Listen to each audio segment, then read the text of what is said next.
A continuación vamos a hablar de la mecánica respiratoria. La respiración es el proceso de transferencia de oxígeno a la célula y de la eliminación del dióxido de carbono.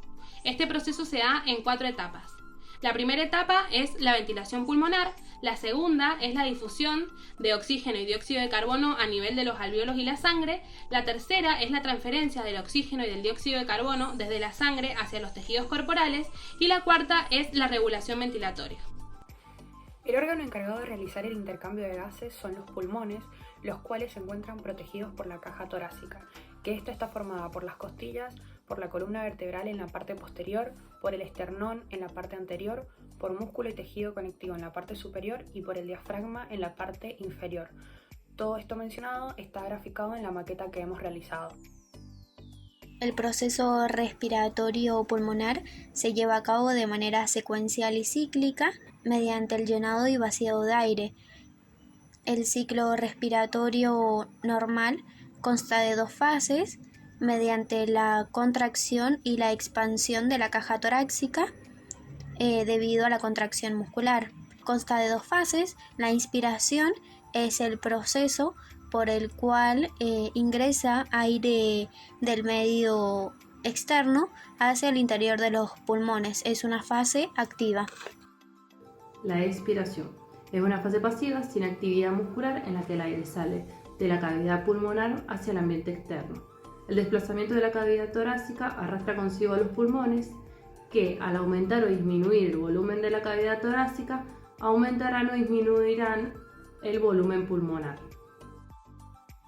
La frecuencia respiratoria va de 14 a 16 ciclos por minuto. Si tenemos en cuenta una frecuencia media, son 15 ciclos por minuto.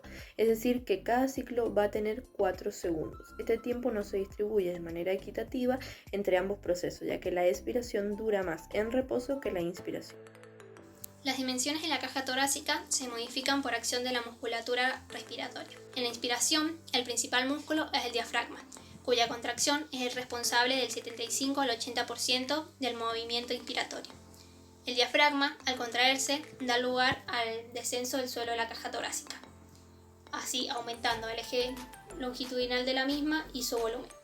Los músculos inspiratorios son el diafragma, los intercostales externos, el esternocleidomastoideo, el deltoides, el serrato anterior y el escaleno. En el caso de la expiración, los músculos que participan en la relajación y en la recuperación elástica de los pulmones son los intercostales internos, el serrato posterior y los músculos del abdomen. En el sistema respiratorio, la entrada y salida de aire se produce por una bomba que se encuentra por fuera de este. El aire se produce a su vez por un gradiente de presión, es decir, que cuando la presión atmosférica es mayor que la presión alveolar, se produce una entrada de aire y, en el caso contrario, cuando la presión atmosférica es menor, se produce una salida de aire. La presión atmosférica es constante, la presión que varía para producir la respiración es la alveolar. En condiciones normales, la presión externa se mantiene constante alrededor de 760 milímetros de mercurio, que se considera nivel de referencia o presión cero.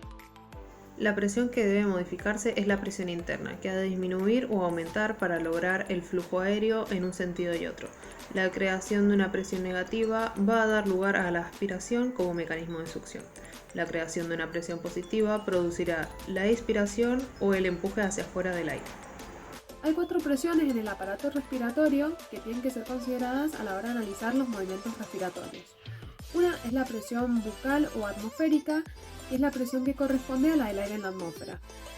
Otra es la presión alveolar o intrapulmonar, que es la presión de aire contenido en los alvéolos. Bueno, tenemos 2 tipos de presiones. La presión intrapleural, que es una presión que va a estar generada por las hojas de la pleura del pulmón. Vamos a ver que tanto como el pulmón, a su vez el tórax, tienen propiedades elásticas porque ambos traccionan en sentidos opuestos. El pulmón lo va a hacer hacia adentro y el tórax lo va a hacer hacia afuera, van a provocar una presión intrapleural negativa. Y también tenemos la presión transpulmonar. La presión transpulmonar es una presión transmuscular que se puede medir en el aparato respiratorio. Y vamos a ir viendo que a lo largo del ciclo respiratorio estas 2 presiones, tanto la intrapleural como la transpulmonar, se van a ir modificando.